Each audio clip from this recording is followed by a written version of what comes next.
Hello folks and modelers, I'm back for a quick update on my Lun-class Ekranoplan at the 144 scale from Takom. So since my last update, I have actually done up all the big parts, the wings, the tail, and the rear stabilizers, and also the engines and the missile blocks. So I'm gonna explain a little bit. On the fuselage, I think I've already attached everything except for the front antenna, which probably will go last because it's gonna be in the way and probably I'll break it. So what are the new things that I've done here? I have attached the canopy, and I've done a first round of putty and sand, and on this top part here I've puttied again because there was still some gaps, so I will have to sand this off again. And I think you can see that there are gaps between the clear part, the canopy clear part, and the fuselage. So if you're doing this, you will have to definitely sand, putty and sand here, because there will be a gap here. And then on the nose,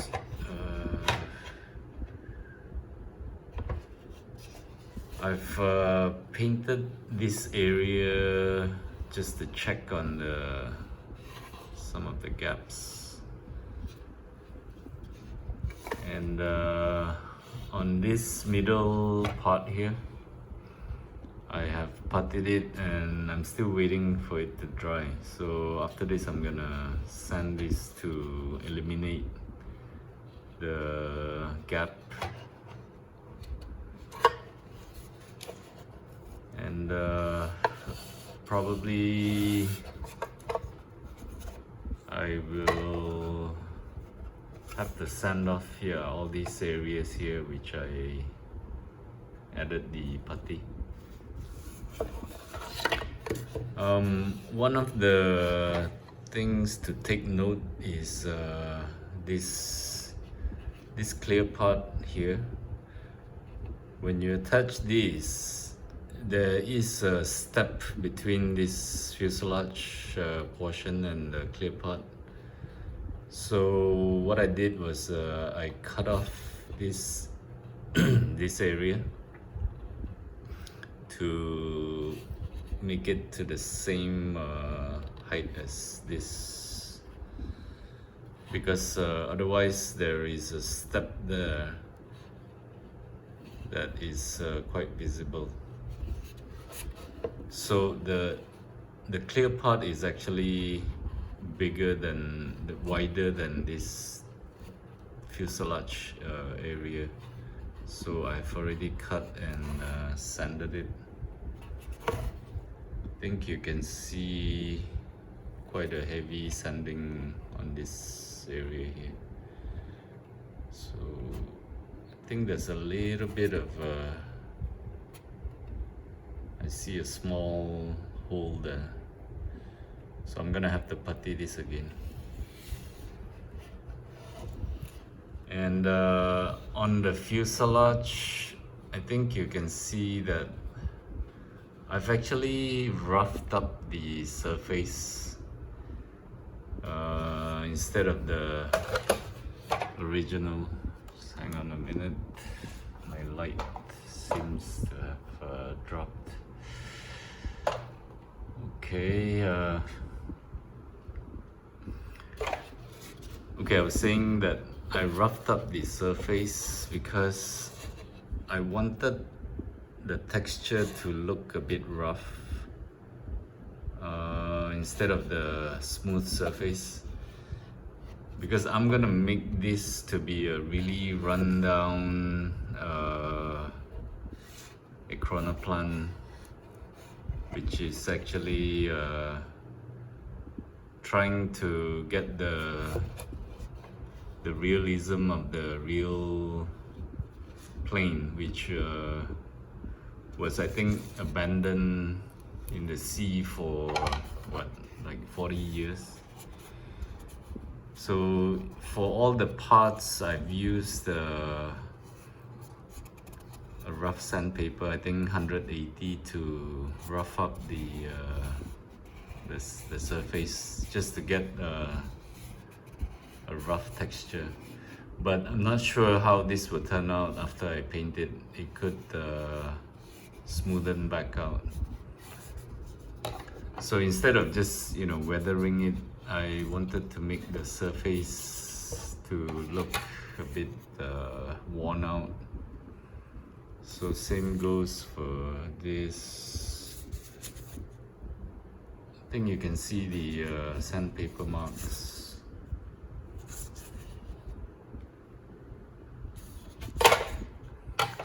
And then coming to the engine. So I have I've completed this engine portion.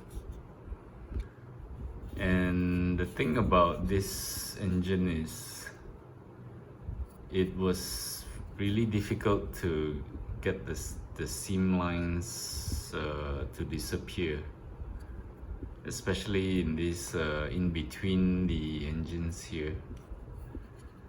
And I've tried my best to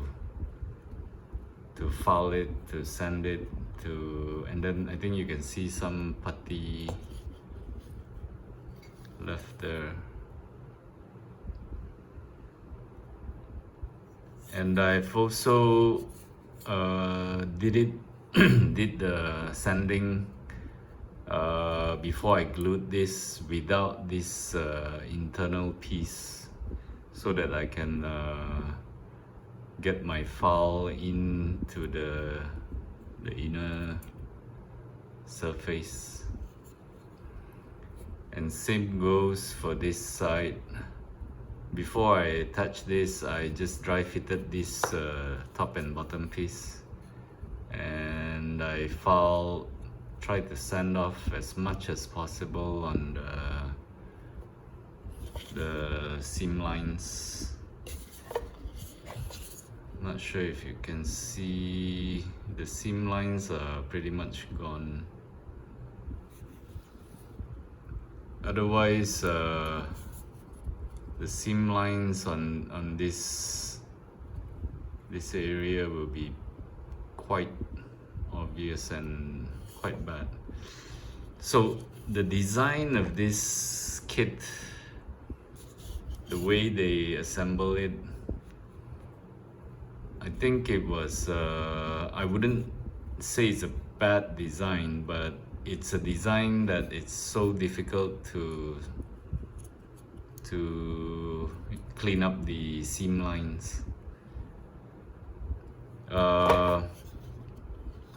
Especially if it's like a circle parts.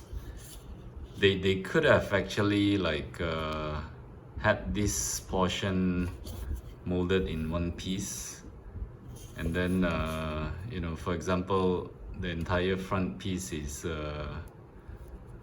not the top and bottom, so the top and bottom goes together, and then this entire front piece goes in like that. Then there will be no seam lines in between there. They could have designed it that way, but I'm sure it's more costly and difficult for them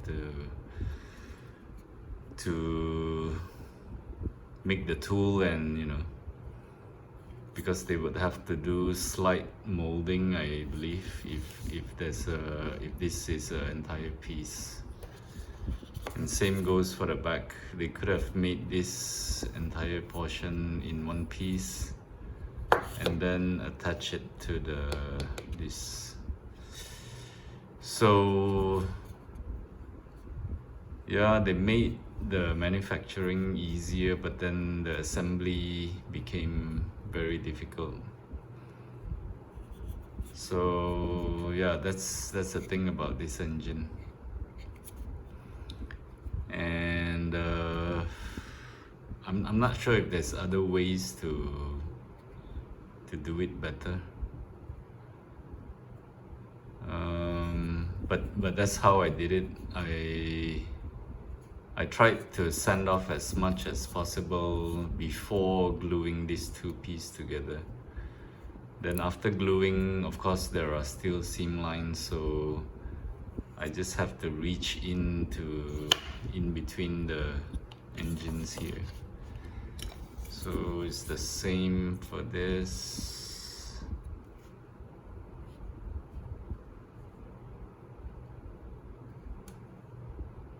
And basically the inside is already painted and weathered, so later when I paint the exterior, I will just have to mask these engines here.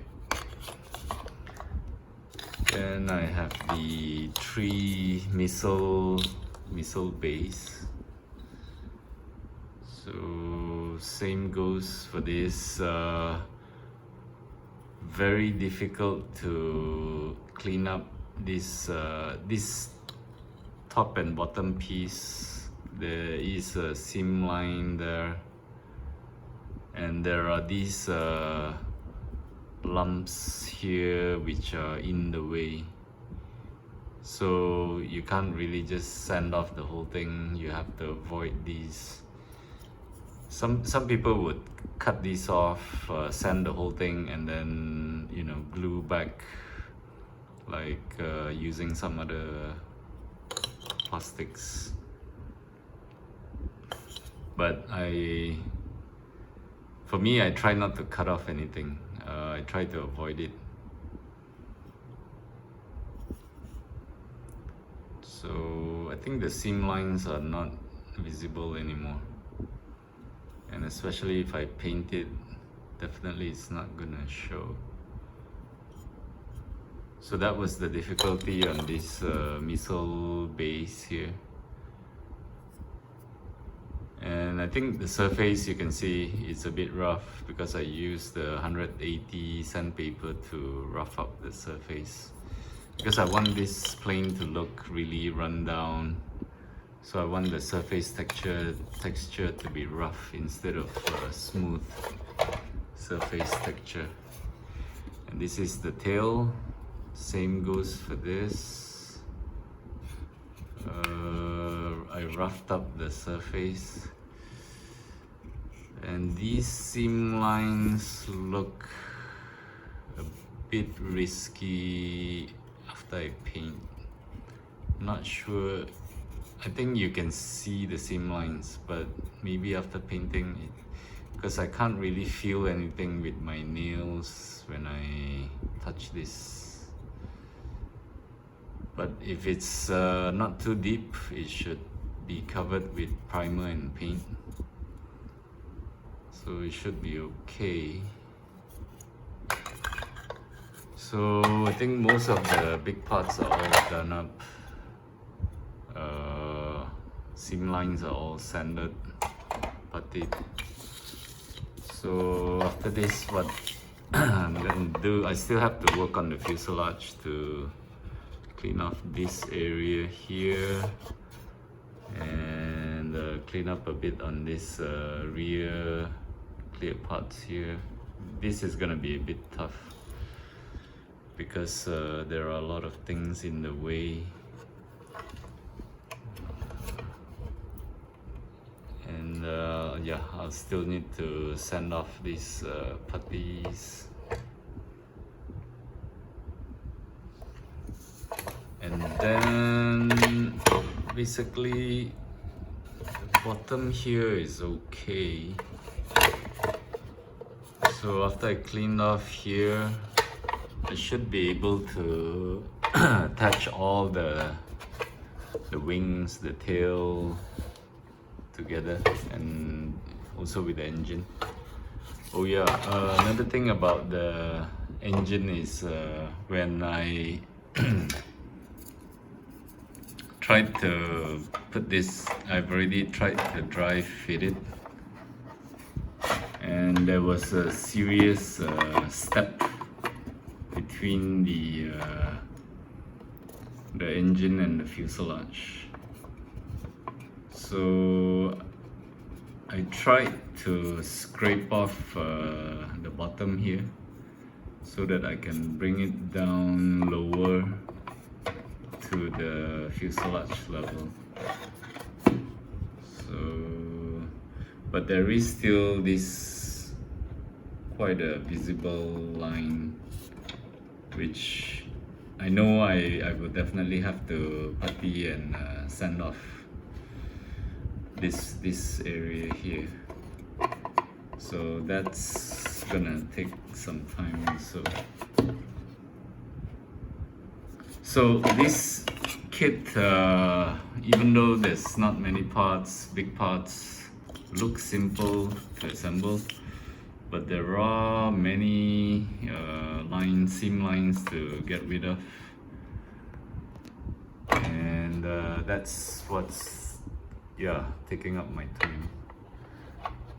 So after this, I'm gonna clean up, attach everything, then maybe I'll bring another update, or I will straight away move to painting and then come up with more updates. I might need 2 more parts to this build to complete it. So stay tuned, and hope you like this video. And until the next time, stay safe, and thanks for watching. So take care. Goodbye.